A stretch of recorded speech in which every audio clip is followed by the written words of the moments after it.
Last night, Malaysia announced a movement control order as part of their efforts to combat the spread of COVID-19.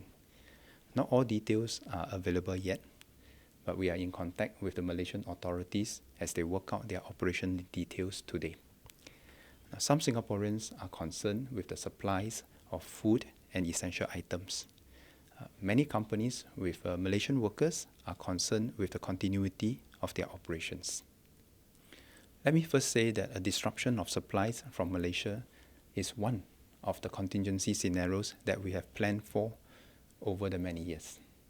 As such, we have plans to manage this contingency with a combination of stockpiling, local production, and also diversification of the overseas sources for our supply. Now, this combination of stockpiling and local production will allow us time to bring in alternative supplies should our usual supply lines be disrupted. So in this particular instance, the Malaysian lines have been disrupted and our stockpile and local production will buy us time to bring in alternative supplies. Now let me share a bit more about our supplies. Although I appreciate that Singaporeans will know that we cannot review all the actual numbers as it will affect our negotiations with our overseas suppliers. For carbohydrates like rice and noodles, we have more than 3 months worth of stockpile at the national level.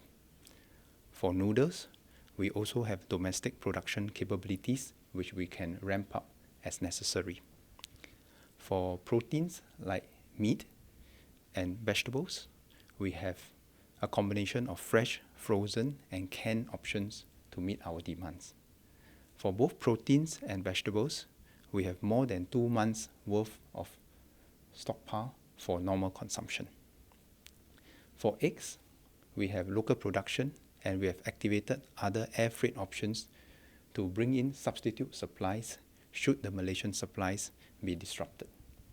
I also want to perhaps share with fellow Singaporeans that while there are travel restrictions by various countries, this does not equate to restriction in the supply chains. Let me address the issue of the Malaysian workers.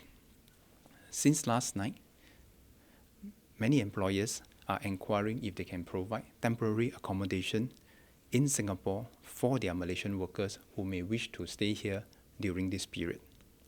Our economic agencies are working with the companies, dormitory operators, and hotels to provide options for the companies. So companies who need help for their workers' accommodation can contact our economic agencies and also work with their trade associations. So to all fellow Singaporeans, while we may have to make some adjustment to our choices, we do have sufficient supplies for all Singaporeans so long as we buy responsibly. I can understand the fear and anxiety of some Singaporeans. Singaporeans who remain calm can help us reach out and reassure those who are anxious so that we can go through this together as one united people. While we may be anxious individually, we can also draw strength as a community. And we must remember to reach out to the weaker and more vulnerable ones in our society, even amidst our fears.